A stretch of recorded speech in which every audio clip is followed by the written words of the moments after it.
18, 22 या 24 कैरेट में ही क्यों होता है सोना गोल्ड? भारतीयों के लिए सोना एक वस्तु से कहीं बढ़कर है। यह धन, प्रतिष्ठा और सांस्कृतिक विरासत का प्रतिबिंब है और महिलाओं के बीच इसका बहुत सम्मान है। हालांकि नए चलन ने इसके विकल्प में और निवेश के विकल्प पेश किए हैं, फिर भी सोने का आकर्षण बरकरार है, खासकर जब बात महंगी खरीदारी की हो।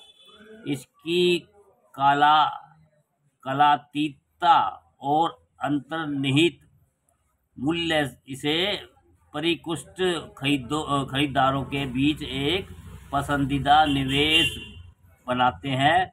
यह निरंतर आकर्षण का एक समृद्ध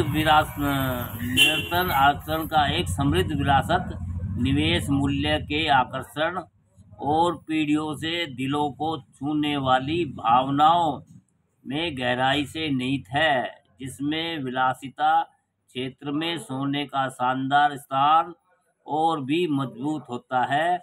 सोना न केवल आभूषणों के रूप में बल्कि निवेश के रूप में भी महत्वपूर्ण है।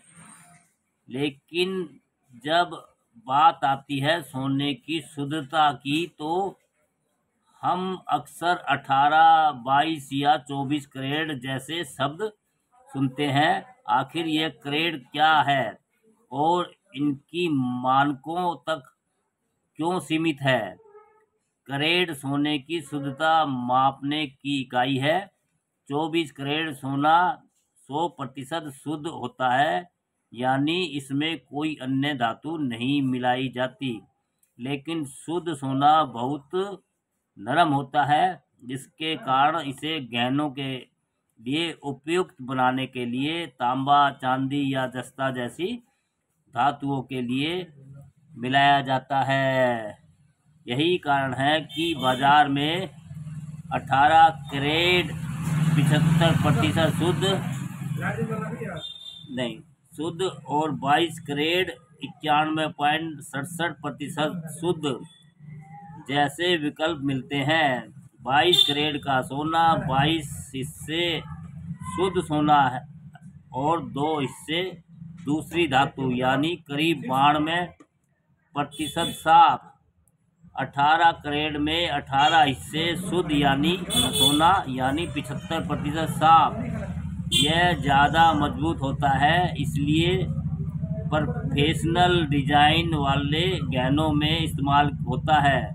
24 कैरेट सिर्फ सिक्कों के लिए ठीक होता है, इससे गहने नहीं बन पाते। लेकिन सवाल है कि 19, 21 या 25 कैरेट का गोल्ड क्यों नहीं बनता? तो बता दें कि भारत में BIS bureau of Indian standard सिर्फ 14, 18, 22 और 24 की मानता है। 14, 18 और 22 कैरेट होने के आभूषणों में हॉल मार्किंग की अनुमति दी गई है। हॉल मार्किंग BIS द्वारा जारी एक गुणवत्ता प्रमाण पत्र है, जो एक निश्चित आभूषण में सोने की शुद्धता की गारंटी देता है। 18, 22 और 24 कैरेट में ही क्यों होते हैं गोल्ड दोस्तों सोना? अच्छी जानकारी है ये भी।